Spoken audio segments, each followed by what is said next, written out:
You probably think of executive protection, that bodyguard in a suit, right? Yeah. Maybe a huge figure standing guard, someone mostly there for their muscle. Yeah, the classic image. Exactly. Yeah. But what if we told you the reality is, well, way more intricate, actually pretty surprising. And it needs skills that go so far beyond just being physically imposing. Mm-hmm. Today, we're peeling back the layers on this profession. It's ancient, really, as old as civilization, but it's constantly changing, reacting to the absolute newest threats. It's absolutely true. And it's not just about muscle or reacting when something happens. It's more about like anticipating danger almost before it forms. Right. Understanding human psychology, navigating these really complex global legal systems, and even, mastering digital defenses. That's huge now. Totally. We're diving deep into what an executive protection specialist really does. It's multifaceted, doesn't even quite cover it sometimes. Our mission today, we want to pull out the most critical insights, maybe the most surprising stuff from Sean Armstrong's work, the multifaceted role of an executive protection specialist. It's a great source, Yeah. really comprehensive. Think of this as your shortcut to really understanding a world most of us only see in movies. We'll hit the surprising facts, maybe keep it a little light. Our goal is to give you a real handle on what it actually takes to keep high-profile people safe in this, increasingly complicated world. Sounds good. Let's get into it. Okay, let's start this deep dive. So let's start right at the beginning. What exactly is executive protection, or EP? Fundamentally, it's a highly specialized security service. It's designed really meticulously to protect individuals whose job or status or just their public profile puts them at a higher risk. And we're talking specific types of people, right? Yeah. Not just general security. Exactly. Think corporate executives, running huge companies, celebrities who are constantly in the public eye, politicians, obviously.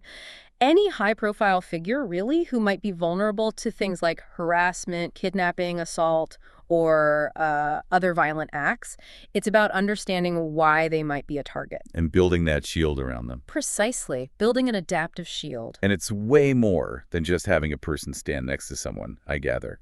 The scope seems massive. Oh, it's incredibly broad. Of course, you have the personal security details, the agents people might actually see, but behind that, there's deep, deep work in risk assessments. That's the absolute bedrock. Okay. Then there's continuous threat analysis, robust crisis management planning, often before anything even happens. So it's not just reacting if things go sideways. Not at all. The whole philosophy is making sure things don't go sideways. It's about being, 5-10 steps ahead. Proactive is the key word. That's the crucial part, isn't it? Being proactive. Absolutely. The genius of EP, if you want to call it that, is anticipating and mitigating risks before they escalate. This means a ton of behind-the-scenes work. Like what kind of work? Thorough background checks on people the client might interact with, evaluating travel itineraries down to the tiniest detail, flights, hotels, routes, preparing multiple contingency plans for, almost anything you can think of, and some things you probably can't. Yeah.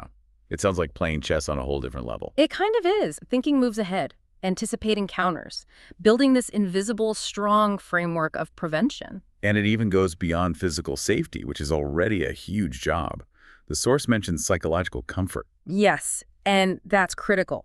Think about it, a CEO in a massive negotiation or a celebrity on a red carpet. They need to be focused entirely on their job, right? Yeah, completely. They can't be effective if they're burdened by fear or anxiety about their safety. So the EP specialist's role is also to create an environment where the client feels secure enough to perform at their best. So what this means for you, if you're the client, is that EP isn't just about defending your life. It's about enabling your life, letting you live and work without that constant mental drain of worrying about what might happen. Okay, so connecting this to the bigger picture, this need for protection, it's not new, is it? Not at all. It has really ancient roots. The idea of keeping leaders safe goes way back. Think about ancient Rome. Senators, governors, they had guards. Right, you see that in movies. Yeah, but it wasn't just about deterring petty criminals. It was often about political rivals, assassination plots, and projecting power. Those guards were a statement as much as a shield. And that evolved over time. Definitely. You had medieval knights protecting their lords, often living right there with them.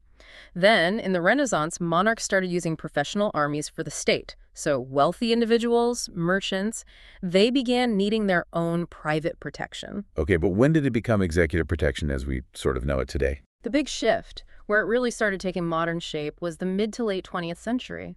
Sadly, it took some major tragedies. Like the assassinations in the U.S. Exactly. President Kennedy in 63, Martin Luther King Jr. in 68, Robert F. Kennedy later that same year.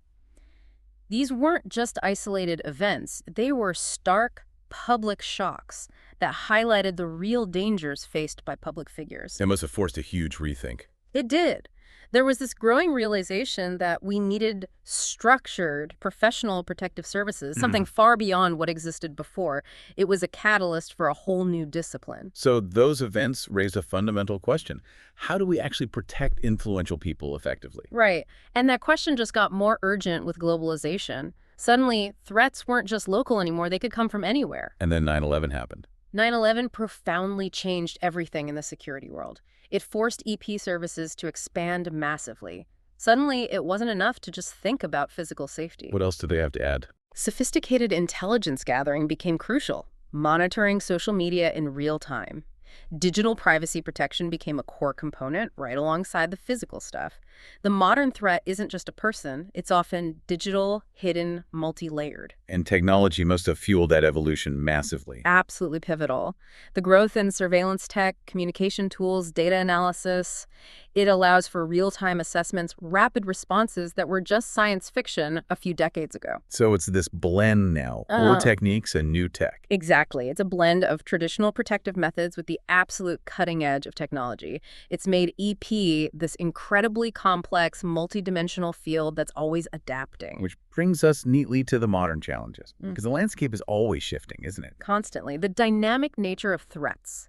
It's not just a problem, it's the day-to-day reality for EP specialists. Yeah. Political polarization is up, media scrutiny is intense, social media means risks pop up instantly from anywhere. You mentioned digital threats, like doxing.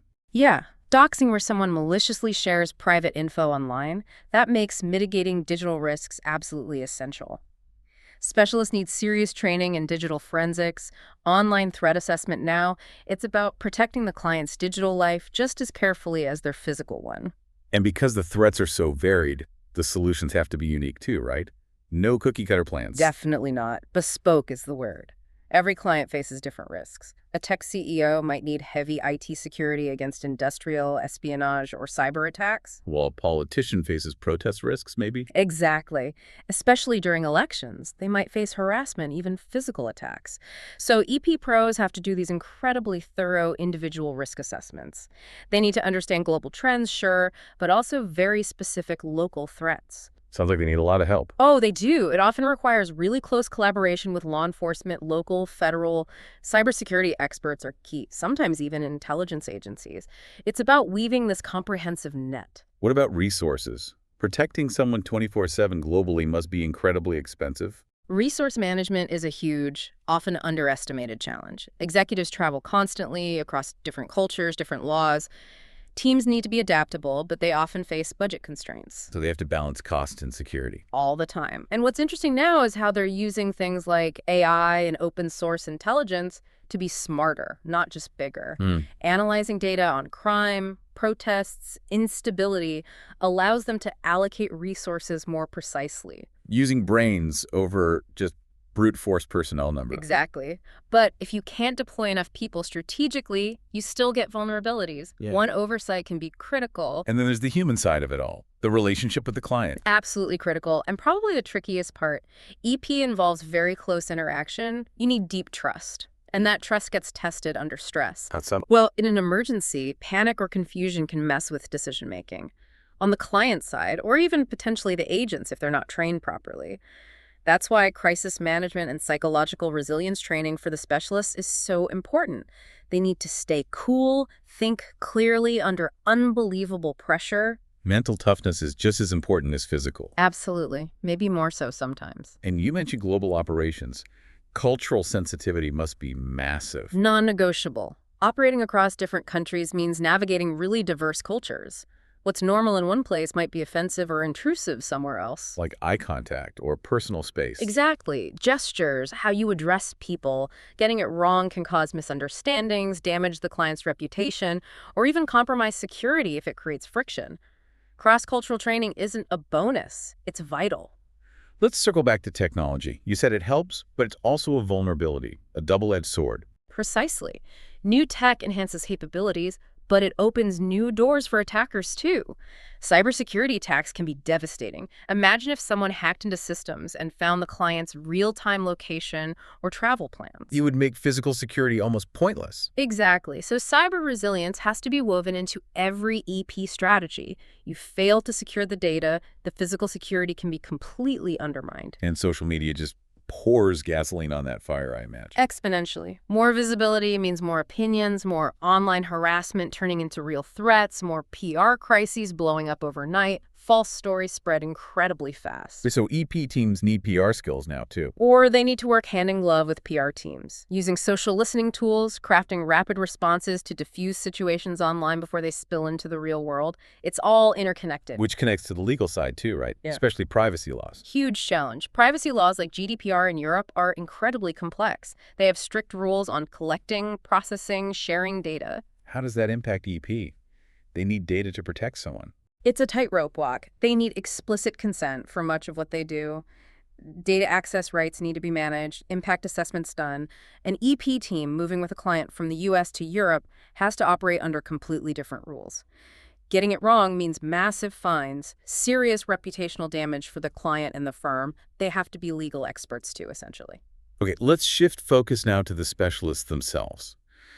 We picture the physical side, but you're saying the interpersonal skills are just as, if not more, important. Absolutely foundational. Building rapport, building trust, that's paramount. Clients need to feel secure not just in the plan, but in the actual people protecting them, their competence, their discretion, their reliability. How do they build that trust, especially when the stakes are so high? It takes empathy, high emotional intelligence. They need to actively listen, really understand the client's lifestyle, their preferences, their routines, what they perceive as threats. So the plan fits the person, not the other way around. Exactly. It has to be personalized, integrated seamlessly. If the client feels constrained or uncomfortable, the plan won't work, no matter how technically perfect it is. Trust is the bedrock. Communication seems key, too. Explaining complex security stuff clearly. Crucial. Conveying security measures, emergency plans, contact points.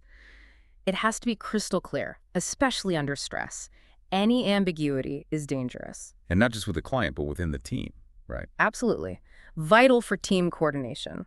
Fostering cooperation in fast-moving situations. Everyone needs to be on the same page instantly.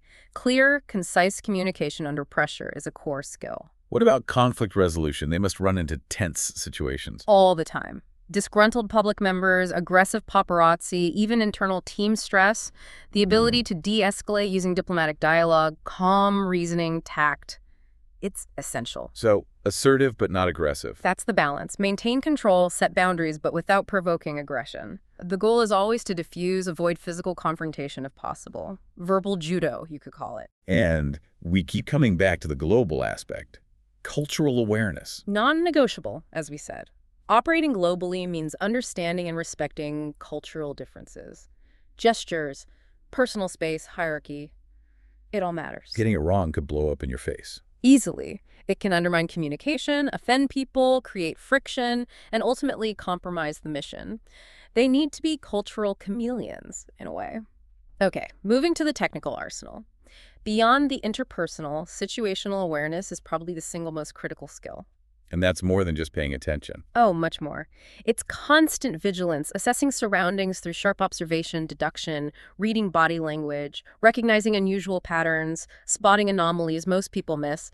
It's proactive discernment, predicting trouble before it starts. Okay, let's unpack this. How do they do that? Can you give an example? It sounds like a superpower.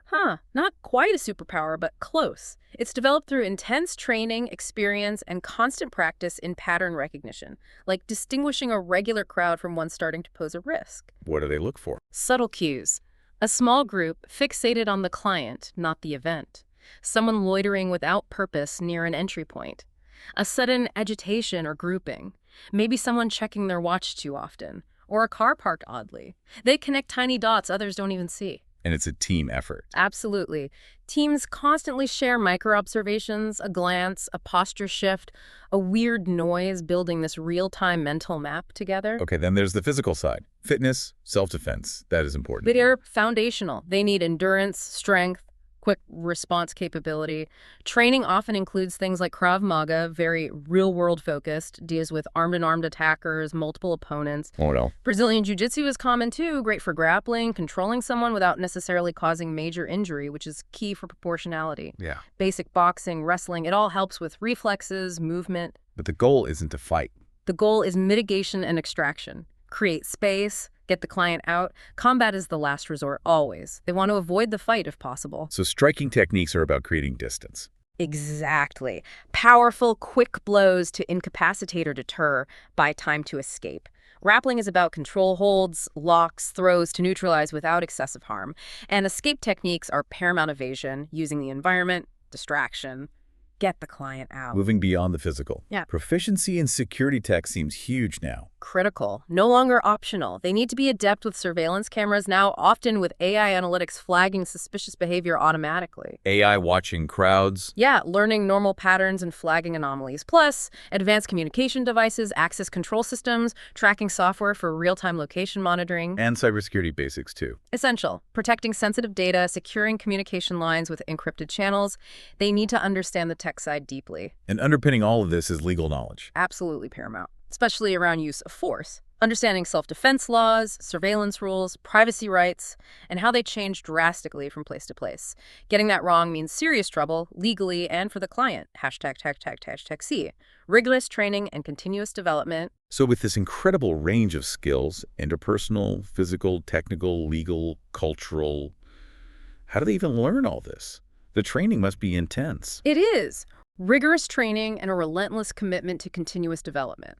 Formal education helps criminal justice, security management degrees, but certifications are key for practical skills. Like specific organizations. Yeah, recognized bodies like IFPO, ACES International, their CPP certification is highly respected. These cover things like defensive driving, advanced first aid, specific threat assessment methods. They prove mastery of core skills. And it can't just be books and exams, right? It has to be hands-on. Oh, absolutely. A huge part is realistic simulated drills, on-the-job training, mentorship, practicing legal limits, CPR, conflict resolution, emergency escapes, Yeah. over and over. Scenario-based training. Yes, full-scale crisis drills, mock kidnappings, active shooters, hostile crowds, designed to build resilience, make reactions instinctive under extreme pressure. They put you in the chaos. Sounds like you're never really finished training.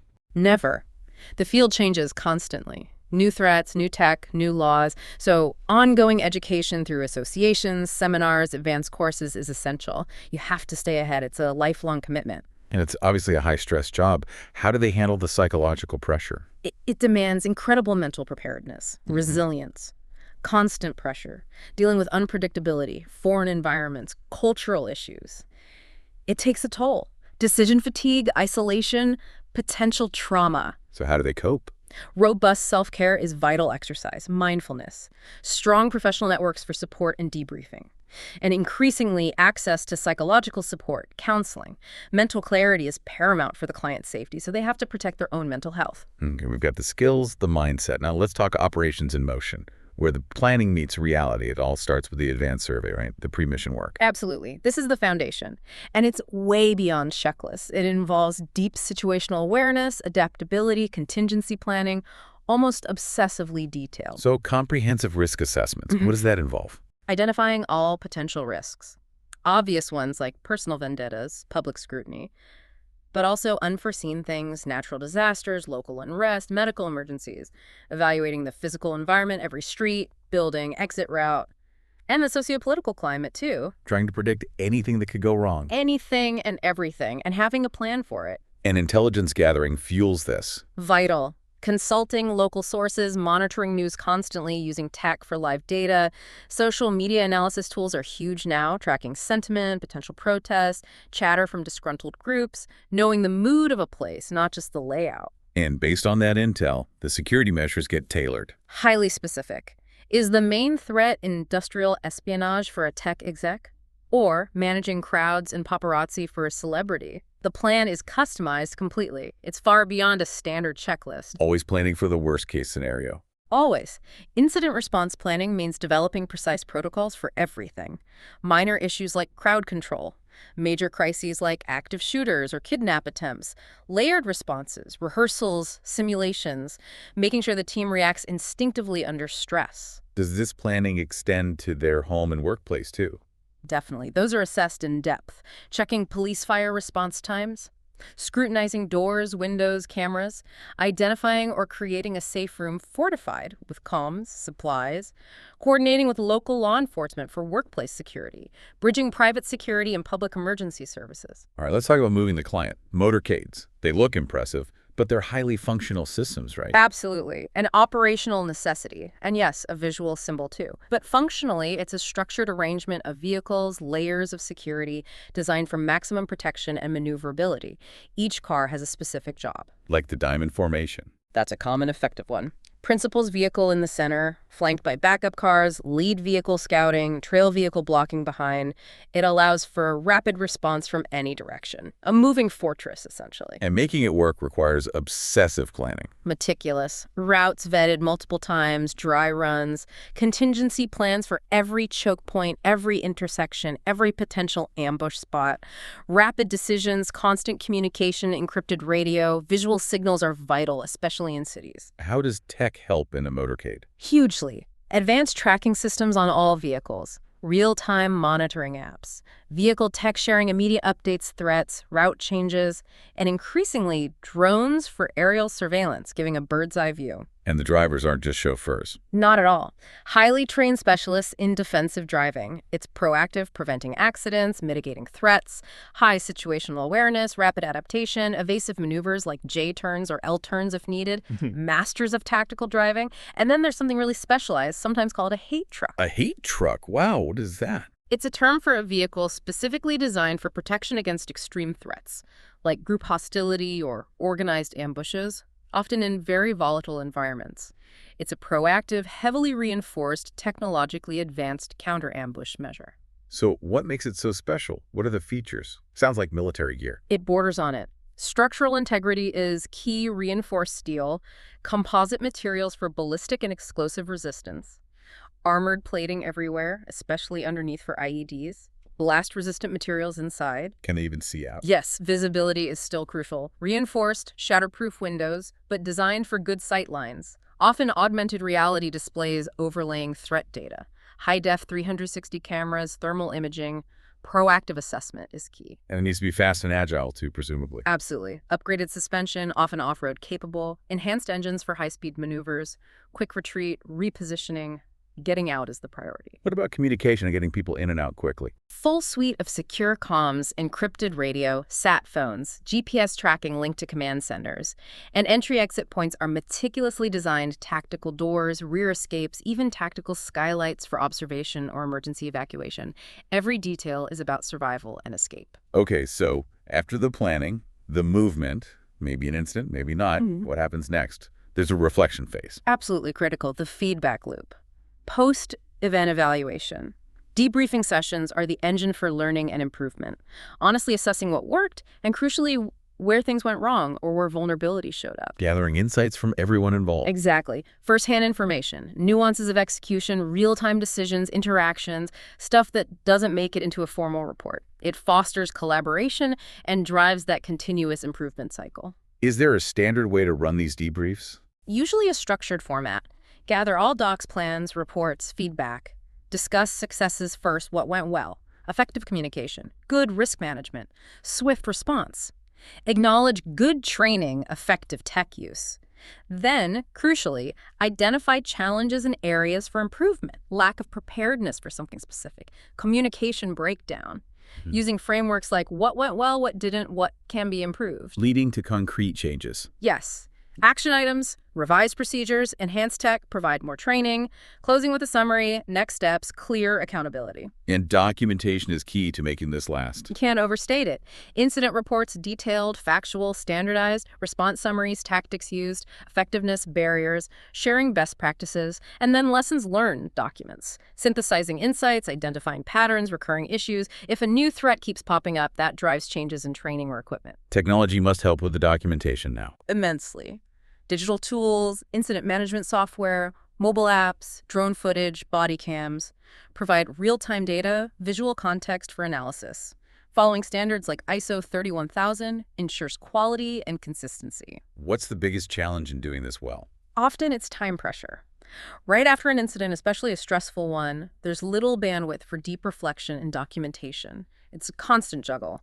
Plus, ego, blame, simple exhaustion can get in the way. Needs strong leadership to overcome that.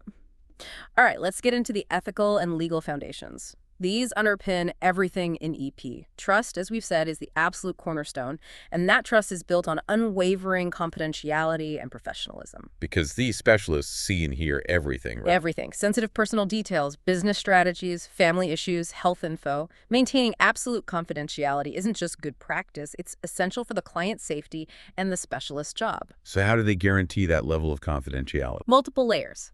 Rigorous training in information security for everyone, using secure, end-to-end encrypted communication tools, Signal, Wire, etc.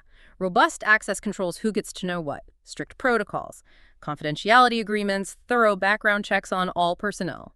And breaches have serious consequences. What does this mean for you, the listener, or potential client? Devastating consequences. Think about a celebrity's private info leaked online, leading to harassment, mental health crises, or a company's secrets disclosed by a security team member, causing huge financial and reputational damage. The legal liability is massive. And EP specialists face tough ethical dilemmas, too. What if confidentiality conflicts with the duty to protect life? It's a constant tightrope. So professionalism is more than just looking sharp. Much more.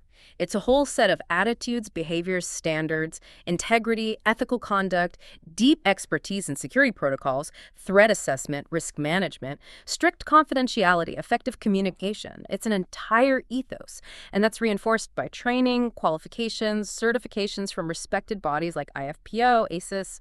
Specialized courses keep them current. Adherence to industry standards from groups like ISMA or SIA ensures quality and accountability. And unprofessional conduct. Yeah. It hurts everyone. Absolutely. Poor decisions, breaches of confidence. Yeah. It tarnishes the individual, the organization, and potentially erodes public trust in the whole profession. Makes it harder to attract good people, too. Now, let's tackle that delicate balance. Privacy versus security. It's a legal minefield EP specialists navigate daily. They have to conduct meticulous risk assessments while deeply respecting the client's personal boundaries and privacy rights. How do they even start to balance those? Open communication is key. Engaging the client ensures the assessment reflects their feelings and risk perception. Listening to preferences, travel routes, comms methods, how visible they want security to be, allows for a tailored approach that feels integrated, not imposed. So the security plan has to be personalized, flexible. Essential. One size fits all doesn't work and can alienate the client. Plans blend physical security, cybersecurity, logistics, but always respecting preferences for discretion. Maybe unarmed guards, an invisible guardian approach, covert tech. How do they use tech like surveillance or tracking without creeping the client out? Transparency is crucial. Clients must be fully informed about what tech is used and why. Encrypted comms and secure data storage help alleviate concerns. If GPS is used on a vehicle, they explain exactly how that data is used for emergencies and how it's secured. It builds trust. So it comes back to that robust communication strategy. Always. Regular, thoughtful dialogue. Discussing security and changing needs or comfort levels, providing updates strategically, maybe macro-level risk trends. Not every single detail protects privacy while keeping them informed. And what's fascinating is how this changes drastically depending on where you are in the world, right? The privacy laws. Hugely complex. Privacy rights vary massively. The U.S. has a patchwork based on amendments and state laws. Europe, with GDPR, has much stronger explicit protections, consent requirements, data access rights, impact assessments. So an EP team needs to be global legal experts, too. They have to be acutely aware. Moving a client from the U.S. to Europe means potentially reconfiguring everything about how they handle data collection, storage, processing to comply. Getting it wrong means severe penalties, huge fines, damaged relationships. It's a constant adaptation. Okay, finally, let's talk about the use of force. Often the most visible, maybe most misunderstood part of the job. It's strictly a last resort, right? Absolutely the last resort. And it's important to distinguish self-defense, anyone's right to protect themselves from imminent harm proportionally from the broader use of force framework used by security professionals. That ranges from verbal commands up to lethal force, governed by strict legal and ethical standards. Landmark court cases really shape this. State v. Kelly emphasized reasonable perception of threat. Tennessee v. Garner limited deadly force against fleeing suspects. Graham v. Connor set the crucial objective reasonableness standard actions, judged based on what a reasonable officer would do at that moment, not with hindsight. So specialists need to know this case law inside out. They have to apply these principles judiciously. Proportional response, objectively reasonable actions. How do they decide, in the heat of the moment, how much force is needed? That sounds incredibly difficult. That's where the escalation of force, or EOF, continuum comes in. It's a trained doctrine. First, assess the threat level nature, immediacy, severity. Then, crucially, prioritize de-escalation. Verbal communication, non-aggressive body language, conflict resolution. Try to talk it down first. So you're not a fighter. You're a specialist in mitigation, trying to avoid the physical part if possible. Exactly. Diffusing situations verbally is a primary skill. Acknowledging feelings, redirecting attention. Often that works. But if it doesn't? If force becomes necessary because de-escalation fails and the threat persists, you use the minimum force necessary to control the situation. Strict proportionality, that could be physical presence, empty hand techniques, maybe non-lethal tools if legally allowed and trained for. Afterwards, thorough documentation is critical for legal accountability. And continuous training on legal standards, new laws, case precedents is essential. It never stops. So boiling it all down, the main goal isn't combat. Not at all. The primary objective is anticipating and mitigating risks. Proactive threat recognition, prevention, planning, communications, situational awareness. Physical skills are the safety net, the last resort. Verbal techniques, de-escalation. They're just as critical, if not more so, day to day. Hashtag tag outro. So today we've really taken a deep dive into this incredibly multifaceted world of executive protection. It's so much more than just the stereotype of a bodyguard. It's this dynamic mix of psychological insight, digital savvy, meticulous planning, deep cultural understanding. Yeah, it's fascinating. From ancient guards protecting Roman senators to today's specialists using AI and encrypted comms, the core mission hasn't really changed. Keep people safe, let them live their lives. Exactly, ensuring safety while enabling that high-profile life with minimal disruption. And we've seen how it demands constant adaptation. New threats are always emerging, physical, digital, reputational. So, thinking ahead, what surprising new skill, or maybe some revolutionary technology, do you think will become absolutely indispensable for EP specialists in the next, say, 5 or 10 years? That's a great question to ponder. And maybe more importantly, how might that innovation challenge our whole understanding of what safety even means in this complex world? Something for you, our listeners, to think about.